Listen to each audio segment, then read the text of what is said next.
ሰላም ቤተሰቦች እንዴት አላችሁ? በእያላችሁበት ሰላማችሁ ይብዛልኝ። በሀገር ውስጥም በሀገር ውጭም ያላችሁ ውድ የቻናሌ ተከታዮች በዛሬው ዕለት ይዤላችሁ የቀረብኩ ቪዲዮ እነዚህን የአማርኛ ፊደላቶችን እያንዳንዳቸው ቅርጻቸውና ድምጻቸው ምን እንደሚመስል በደንብ ዘርዘር አድርገን እናያለን። እንግዲህ ከቀናቶች በፊት ነበር ቪዲዮ የሰራሁት፣ ትንሽ ጠፍቻለሁ። ለማንኛውም እንግዲህ ዛሬ እነዚህን የአማርኛ ፊደላቶችን ሙሉ ፊደላቶችን ድምጻቸውና ቅርጻቸውን የምንለይበት የምናቅበት ያላወቅነውን የምንማርበት ቪዲዮ እሰራላችኋለሁ። በዚህ ቪዲዮ ይህንን ቪዲዮ እስከመጨረሻው በማየት እንዲሁም ደግሞ ደጋግማችሁ በማየት የምትማሩበት የምትከታተሉት የምትጠቀሙበት ይሆናል። ስለዚህ እናንተ አብራችሁ ቆዩ ስል አሳስባለሁ። ለቪዲዮ አዲስ ከሆናችሁ ለዚህ ቻናል አዲስ ከሆናችሁ ቻናሉን ሰብስክራይብ፣ ላይክ፣ ሼር በማድረግ ጀምሩት። ካሁን በፊት ሰብስክራይብ ላደረጋችሁ ደግሞ ይህንን ቪዲዮ ላይክ እያደረጋችሁ እንዲሁም በውስጥ መስመር ገብታችሁ መማር ለምትፈልጉ ደግሞ ቪዲዮ ላይ ባስቀመጥነው ስልካችን በኢሞ፣ በቴሌግራም፣ በዋትስአፕ እንዲሁም በሌሎች ሶሻል ሚዲያዎች ላይ በመደወል በኦንላይን ትምህርታችሁን መከታተል እንደምትችሉ በዚሁ አጋጣሚ ለማሳወቅ ፈልጋለሁ። አብራችሁ ይቆዩ። እሺ እንግዲህ ከዚህ ጋር የምትመለከቷቸው የአማርኛ ፊደላቶች ቅርጻቸው ከድምጻቸው ጋር እያንዳንዳቸውን ልናያቸው የምንችል በእነዚህ ፊደላቶች ነው ማለት ነው። ስለዚህ እናንተ እነዚህ ፊደላቶች ድምጻቸው ከመጀመሪያ እነዚህ ፊደላቶች ድምጻቸው የተዋሃደ ድምጽ ነው። የተነባቢና የአናባቢ ውህደት ድምጽ ውጤት ናቸው እዚህ ጋር የተቀመጡት። ስለዚህ እነዚህንም ፊደላቶች እንዴት ነው ማወቅ የምንችለው? እንዴት ነው መረዳት የምንችለው? ምሳሌ ሀ የምትባለው ፊደል የተነባቢና የአናባቢ ፊደል ድምጾች ናቸው፣ ወይንም የተነባቢና የአናባቢ ድምጾች ጥምር ውጤት ነው፣ ተዋህዶ ነው፣ በአንድ ላይ ሲዋሃድ ነው ሀ የሚል ድምጽ ይሰጠናል ካልነን እንዴት ነው የተነባቢ ድምጹ ማን ነው የአናባቢ ድምጹ ማን ነው የሚለውን አንዴ እናየዋለን። አብራችሁ ይቆዩ። ሀ ስንል ህ ማለት የተነባቢ ድምጽ ነች። አ ማለት ደግሞ የአናባቢ ድምጽ በአንድ ላይ ሲዋሃዱ ሀ የሚል ድምጽ ይሰጠናል። ቅርጹ ደግሞ ይህችን ትመስላለች ማለት ነው። ሁ ስንል ሁ በአንድ ላይ ሲዋሃድ ሁ። ይሄኛውስ ሂ ስንል ደግሞ ሂ። ሃ ስንል እንግዲህ የመጀመሪያ የተነባቢ ድምፁ ምን አይልም አይቀየርም። ነገር ግን የሚቀየረው የአናባቢ ድምጾች እያንዳንዳቸው ምን ይላሉ ይቀየራሉ ማለት ነው። አ ስንል ሃ። የኛውስ ሄ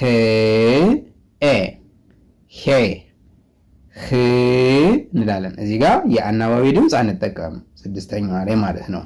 ሰባተኛ ላይ ሆ ስንል ሆ። ስምንተኛ እንልና ኡአ የሚል ሁለት ድምጽ እንጨምርበት ኋ የሚል ድምጽ ይሰጠናል ማለት ነው። ስለዚህ ሃ፣ ሁ፣ ሂ፣ ሃ፣ ሄ፣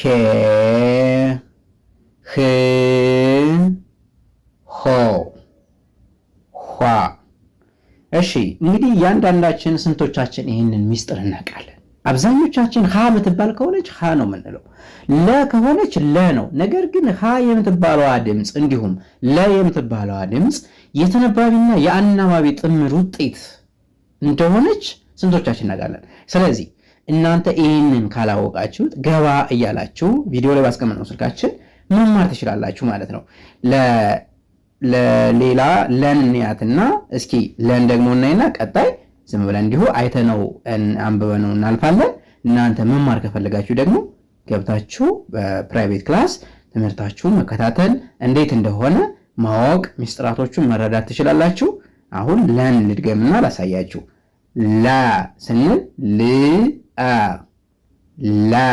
አሁን መጀመሪያ ላይ ል የሚል ድምጽ ይሰማል። መጨረሻ ላይ በአንድ ላይ ልአ ስንል ላ። አያችሁ ላ ስንል መጨረሻ ላይ ምን ይሰማል? አ የሚል ድምፅ ይሰማል። ል የምንላት መጀመሪያ ላይ ነው የምትሰማው። ሉ ስንልስ ል ኡ መጨረሻ ላይ ምን የሚል ድምፅ ይሰማል? ኡ የሚል ድምፅ ይሰማል። ሉ ስንል ኡ የሚል ድምፅ አለ መጨረሻ ላይ ማለት ነው። ሊ ስንል ደግሞ ል ኢ ልኢ ሊ ላ ስንል ደግሞ ል አ አሁን ል የምንላት እንዳጠቃላይ የተነባቢ ድምፅ ነች።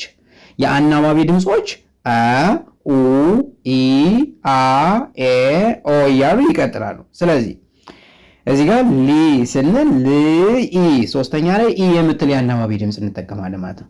ነገር ግን ይችልን የምንጠቀማት ከሊ ላይ ወይንም ከሂ ላይ ብቻ አይደለም። ሙሉ የአማርኛ ፊደላቶችን ከሶስተኛ ፊደል ላይ የምንጠቀማት የአናባቢ ድምፅ ኢ ትባላለች። ስለዚህ ይቺ ኢ የምንላትን ድምፅ ከሁሉም ቦታ ላይ እንደምንጠቀማት ልታውቁት ይገባል። ነገር ግን ሁሉም የተነባቢ ድምፆችን ምን ማድረግ አለብን? ማወቅ አለብን ማለት ነው። እሺ ላ ስንል ደግሞ ል አ ላ ሌ ስንል ል ኤ ሌ ል ስንል እዚህ ጋር የአናባቢ ድምፅ አንጠቀም ል ብለን እናልፋለን። ሎ ስንል ል ኦ ሎ ሏ ል እንልና ኡአ ሏ የሚል ድምፅ ይሰጠናል። ሁለቱ ተዋህዶ ማለት ነው። ስለዚህ ላ ሉ ሊ ላ ሌ ሌ ሎ ሏ። እሺ ቀጣይ ሃ ሃ ሁ ሂ ሃ ሄ ህ ሆ ኋ። እንግዲህ እነዚህን የሀሌታና የለን ነገርኳቸው። ሌሎቹን ውስጥ ሚስጥራቸው ማወቅ ለምትፈልጉ መማር ለምትፈልጉ እየገባችሁ መማር ትችላላችሁ። አሁን ቀጥታ እንደዚሁ እያስነበብኳቸው ቅርጻቸውንና የተዋሃደውን ድምፃቸውን እያሳየዋችሁ እሄዳለሁ ማለት ነው። እሺ መ ሙ ሚ ማ ሜ ም ሞ ሟ። በጣም አሪፍ። ቀጣይ ሰ ሰ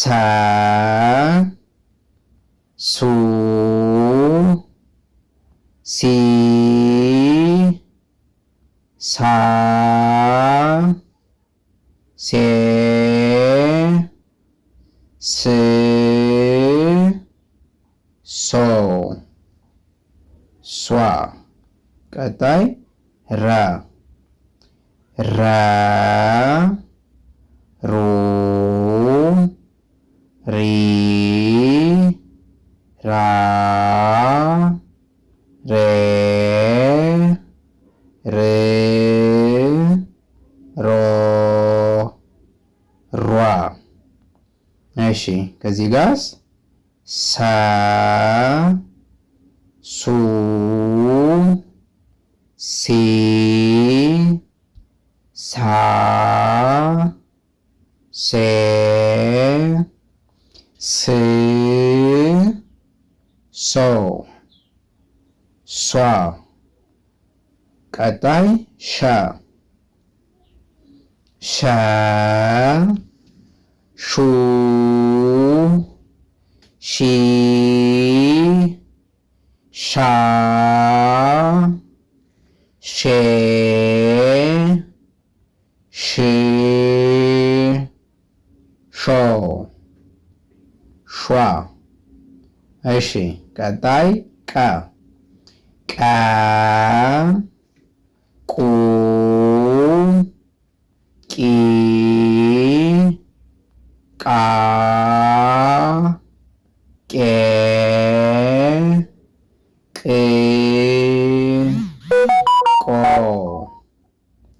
ቋ። ቀጣይ በ በ ቡ ቢ ባ ቤ ብ ቦ ቧ። እሺ እዚህ ጋርስ ቫ ቫ ቡ ቪ ቫ ቬ ቭ ቮ ቫ። እሺ ቀጣይ ታ ታ ቱ ቲ ታ ቴ ት ቶ ቷ። እንግዲህ ውድ ቤተሰቦቼ እነዚህ ፊደላቶች እንግዲህ ቅርጻቸውና ድምጻቸውን የምንለይበት ዋናው መንገድ በእነዚህ ነው። ስለዚህ በውስጥ እየገባችሁ እንዴት ድምጻቸውን መዋሃድ እንደምንችል፣ የተነባቢ ድምጽ ማን ነው፣ የአናባቢ ድምጽ ማን ነው፣ እንደ ተዋህዶ የሚሰጠን ድምጽ እንዴት ነው፣ የተዋሃደው ድምጽስ ቅርጽ ምን ይመስላል የሚሉትን በዚሁ መንገድ የምንማማራቸው ይሆናል። እናንተ ቪዲዮ ላይ ባስቀመጥነው ስልካችን በመደወል በኢሞ፣ በቴሌግራም፣ በዋትስአፕ፣ በሜሴንጀር በማንኛውም ሶሻል ሚዲያ አማራጭ እየገባችሁ ትምህርታችሁን መከታተል ትችላላችሁ። ሰናይ ጊዜ